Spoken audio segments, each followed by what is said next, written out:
자, 이번에 미국 증시 투자 전략 세워보는 시간인데요. 타이거인베스트 황윤석 대표와 함께합니다. 안녕하십니까? 안녕하십니까? 자, 오늘은 CPI 얘기로 바로 시작해보죠. CPI가 예상치보다 낮게 나왔습니다. 근원 CPI는 또 엇갈린 흐름을 나타냈는데 대표님은 이번 보고서 어떻게 보셨죠? 네, 참 논란의 여지가 있을 수 있는데 네. 시장은 이거를 그냥 통째로 호재를 받아들이는 것 같았어요. 그래서 오늘 3대 지수가 모두 1%대 넘는 상승을 보여줬고요. 특히 중소형주의 러셀 2000 지수는 2.99%, 네. 3% 가까이 급등했습니다. 그런가 하면 필라델피아 반도체 지수도 지금 2.99% 급등했는데요. S&P 500의 11개 업종이 전부 다 올랐습니다. 오랜만인 것 같아요. 네, 그렇습니다. 그래서 말씀해 주신 대로 이제 7월 달 CPI가 이제 그 전월 대비 뭐 전년 대비 전부 예상치를 하회한 걸로 나타났는데 네. 근원 CPI가 문제거든요. 근원 그렇죠. CPI는 특히 전년 대비 3.1% 상승했는데 이게 예상치를 크게 웃도는 수준이었어요. 그리고 네. 7월 CPI 발표 중에서 이제 상품과 서비스 물가를 이제 봐야 되는데 상품 물가는 예상보다 낮았지만 연준이 주시하고 있는 슈퍼코어라고 하는 서비스 물가는 0.48% 상승했는데 이게 예. 1월 이후에 가장 큰 폭으로 상승한 것이라고 합니다. 예. 그래서 이제 그 논란의 여지가 있는데 또 불구하고 시장은 그냥 그 9월달 금리 인하에 배팅하는 모습인데요. 9월달 금리 인하 가능성이 94%까지 올라갔고요. 그렇죠. 심지어는 연내 3번 인하를 할 것이다 하는 게 예. 51%까지 올라갔으니까 사실 이제 미국 주식을 매일 트레이딩하는 입장에서 보면 오늘은 조금 주의를 해야 되겠다. 네. 이게 기대감만으로 다 오른 건데 사실 좀 냉정하게 판단을 해볼 예. 필요가 있다. 이런 생각이 들었습니다. 그래서 그 경제학자들이 예상하기로는 이게 관세 효과가 이제 슬슬 나타나기 시작한 것이다. 이렇게 보고 있거든요. 그렇죠. 예, 그리고 또 그래서 지금 7월 달 PPI도 이번 주에 발표가 되고요. 또 소매 판매 같은 지표들도 보셔야 될 것 같고 9월 FOMC 회의가 보니까 16일에서 17일이더라고요. 네, 그래서 그렇죠. 우리 시간으로는 9월 18일 새벽에 금리 발표가 있는데 9월 5일 날 발표되는 또 고용 보고서 그다음에 11일 날 소비자 물가 지수 이걸 최종적으로 확인하고 아마 결정을 할 가능성이 높기 때문에 오늘은 약간 좀 주의하실 필요가 네. 있다라는 생각이 들었습니다. 굉장히 좋은 지적을 해주신 것 같아요. 자, 금리 인하 기대감이 커지긴 했지만 증시 자체가 이 기대감 때문에 올랐기 때문에 CPI 보고서를 조금 더 신중하게 들여다볼 필요가 있다. 그리고 투자 전략 역시나 조금 더 신중한 스탠스를 취할 필요가 있다. 이렇게 조언을 해주셨고요. 자, CPI 보고서가 발표된 이후에 트럼프 대통령 참지 않고 곧바로 입을 열었어요. 그러니까 CPI가 뭐 나쁘지 않다. 인플레이션이 헤드라인 수치만 봤을 때는 어쨌든 뭐 네, 시장 예상치보다 낮게 나왔으니까 그런 것 같은데 트럼프 발언 어떤 게 있었죠? 이게 파월 의장하고는 아마 좀 철천지 원수가 아닌가 이렇게 뭐 시간만 네. 나면 그냥 얘기를 하는데요. 즉시 금리를 또 인하해야 된다 그러는데 그렇죠. 이미 어차피 금리를 인하하려면 9월달 FOMC 네. 회의까지 기다려야 되잖아요. 그리고 그의 늑장 대응이 지금 막대한 피해를 주고 있다라고 계속 이 파월을 비난하는 이유가 사실 이 물가 상승 인플레가 오면 그 책임이 관세로 돌아갈 수밖에 없기 그렇죠. 때문에요. 그거를 인식하고 있는 걸로 보여지고요. 자신이 트럼프 일기 때 임명한 게 파월 의장인데 예. 문우신 전 재무장관이 추천을 잘못한 거다 또 이렇게 얘기를 예. 하고 있어요. 그래서 그리고 파월이 또 5천만 달러짜리 연중 건물을 보수공사하는데 30억 달러를 썼다. 지금 영상에 나오는 게 이제 그 보수공사 현장인 거죠? 네, 그렇습니다. 그래서 소송을 검토 중이다 또 이렇게 얘기를 하고 있고요. 그래서 또 한편으로는 관세로 인해서 막대한 현금이 국고로 들어오고 있다. 그래서 관세가 인플레를 유발하지 않았다는 게 이번 CPI 결과에 나타났다라고 얘기를 했고요.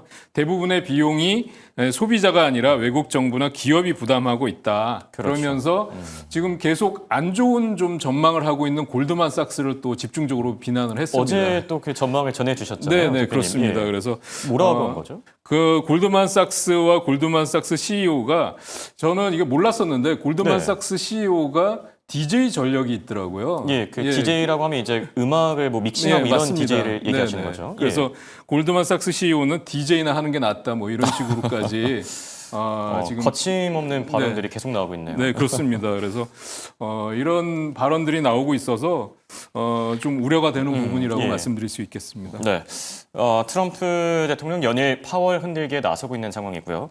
자, 그리고 연준 위원들의 발언들도 또 밤사이에 나왔는데 어떤 내용이죠?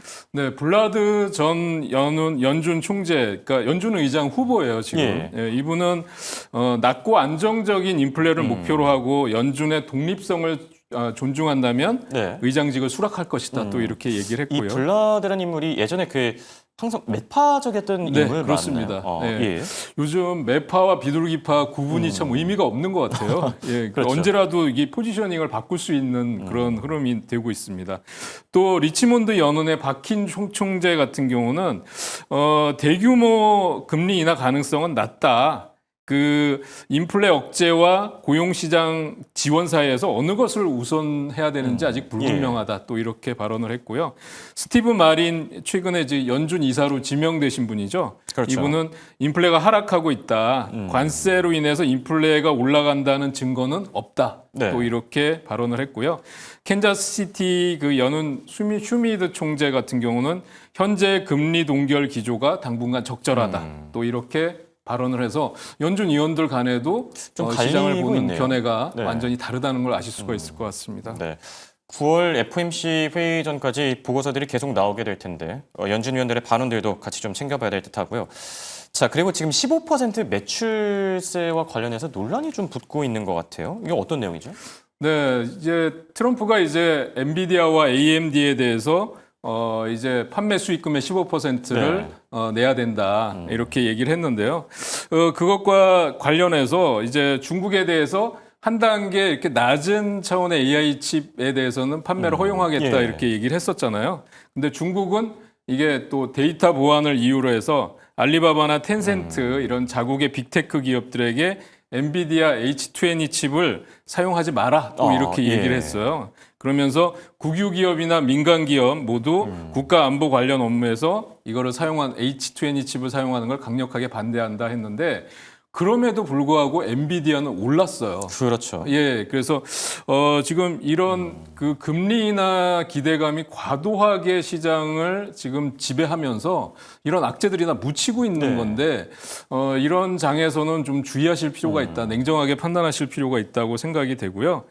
또 15% 수익금에 대해서 지금 국가에 납부하는 거에 대해서도 지금 그 미국 내 의원들도 조금 좋지 않은 견해로 보고 그렇죠. 있습니다. 기업에 갈취하는 걸 사실 좋게 예. 보는 의원들은 없을 것 같고요. 그렇죠. 예, 그다음에 영국의 무슨 자산 관리 업체 애널리스트는 그래도 중국 시장에 진출해서 15% 내더라도 중국 시장에 진출해서 일단 수익을 챙기는 게 낫다 이런 발언을 하기도 했습니다. 네. 자, 그리고 저희가 이 시간에 미국 증시 위주로 좀 얘기를 나누는데 일본 증시에 대한 얘기 오랜만에 나눠볼까 합니다. 네. 자, 니케이 지수 사상 최고치를 경신했습니다. 좀 오랫동안 지지부진한 모습을 보였던 것 같은데 지금 네. 뭐 다시 한번 사상 최고치를 경신했어요. 어떤 이슈들이 있던 거죠? 그러니까 그 자동차 관세 때문에 일본의 그 뭐 주요 자동차 기업인 도요다나 닛산 같은 경우는 이제 실적 부진하는 걸로 나타났거든요. 네. 그럼에도 불구하고 지금 니케이 지수 나오고 있는데 사상 최고가 돌파를 했습니다. 최근에 예. 강력한 상승을 보여주고 있고요. 그 자리를 소니라든지 소프트뱅크, 닌텐도 그다음에 우리나라에서는 유니클로라는 브랜드로 잘 알려져 있는데요. 일본에는 패스트 리테일링이라는 기업명으로 이제 상장이 되어 있습니다. 그래서 이 IT나 반도체, 게임, 패션 이런 주요 상장사들의 견조한 실적이 이 자동차의 실적 부진을 딛고 지금 미국의 관세 우려를 잠재우면서 지금 니케이 지수가 사상 최고가를 돌파를 하고 있는데요. 일본 기업들이 이제 7월까지 61조 원을 이제 기업 자사주 매입에 투입을 하고 있습니다. 그래서 공격적으로 사상 최대 규모의 자사주 투입을 하고 있는데 연말에는 4만 4천까지 갈 것이다 이렇게 보고 있고요. 지금 닌텐도 보시면 올해 주가 상승률이 53%, 그다음에 신나오, 소프트뱅크, 소니그룹 이렇게 나와 있는데 보시면 도요다는 지금 53% 하락한 걸로 지금 나타나고 예, 있습니다. 그렇네요.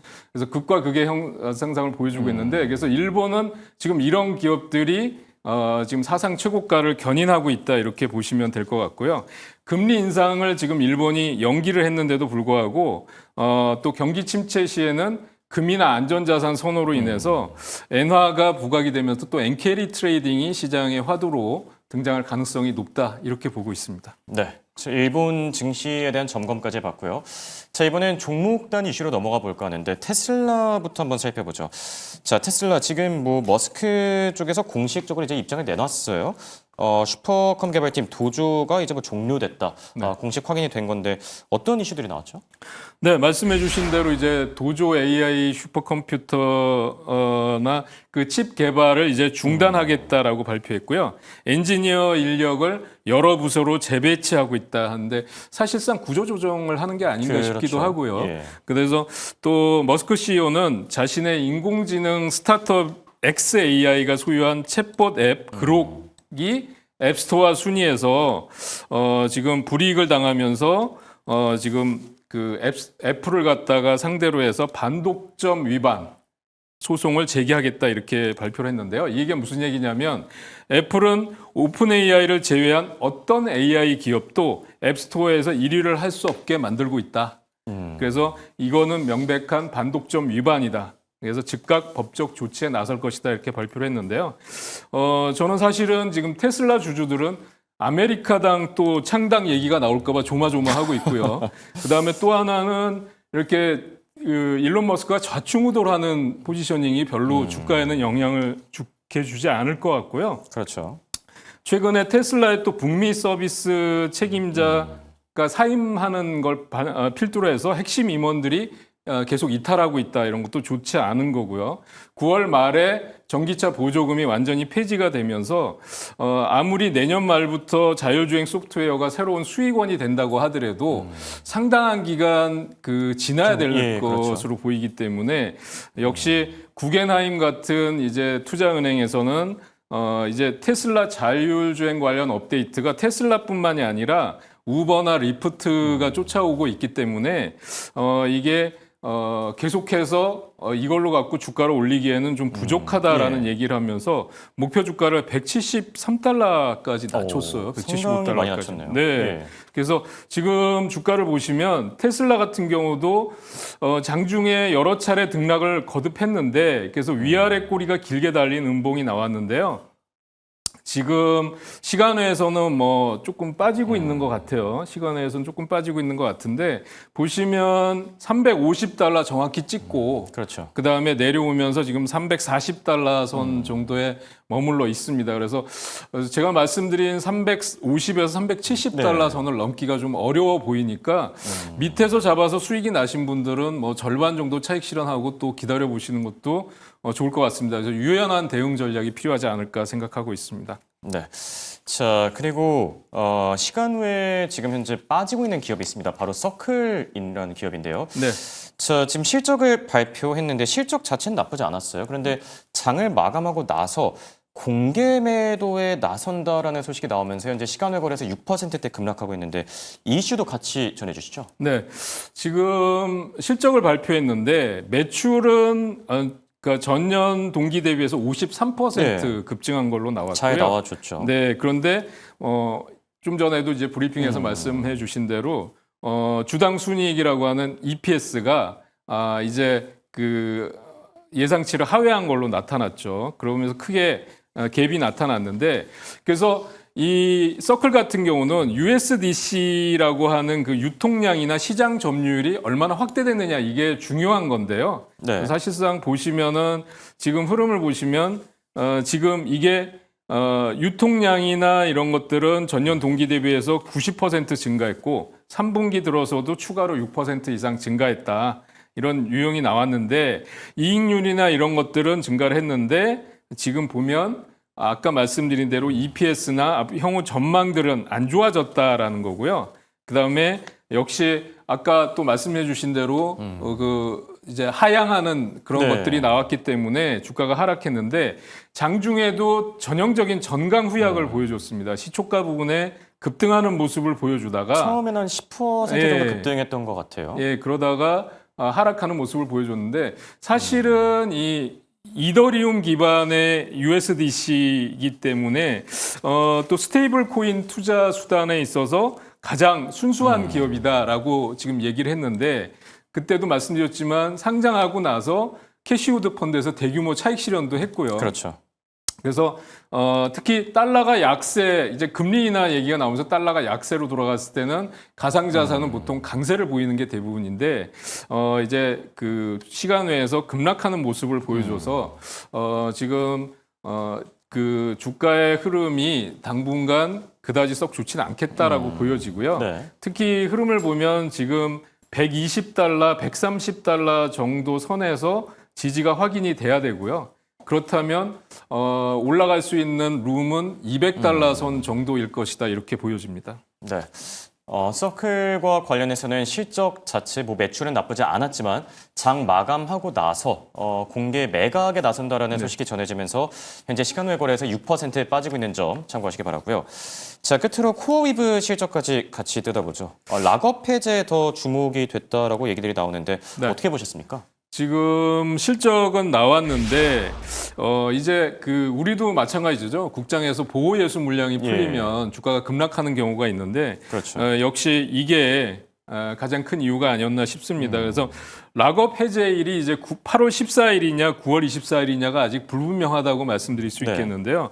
문제는 이 보호 예수가 풀릴 경우에 전체 주식의 83%에 이르는 대규모 물량이 시장에 풀릴 가능성이 있다라는 거죠.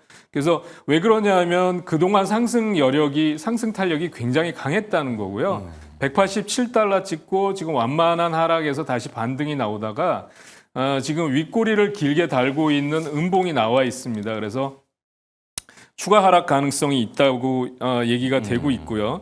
뭐 최근에 데이터 센터 임대주이자 비트코인 채굴업체인 코어 사이언티픽을 이제 인수하는 것에 대해서 대주주들이 반대했다 이런 뉴스도 있습니다. 그런데 지금은 사실 좀 주의를 하셔야 될 때고요. 이제 진입은 저는 좀 자제하시고 차익 실현하신 다음에 이 보호예수 물량이 해제되는 걸 확인하고 나서 그 다음에 매매 임하셔도 늦지 않겠다. 주의하실 필요가 있다 이렇게 말씀드리고 싶습니다. 네, 실제로 지금 코어비브의 경우에는 시간 외 거래에서 10% 급락 중이거든요. 센티먼트가 별로 좋지 않은 만큼 투자하실 때 해당 내용들도 같이 참고하시기 바랍니다. 자, 지금까지 황은석 타이거인베스트 대표와 함께했습니다. 감사합니다.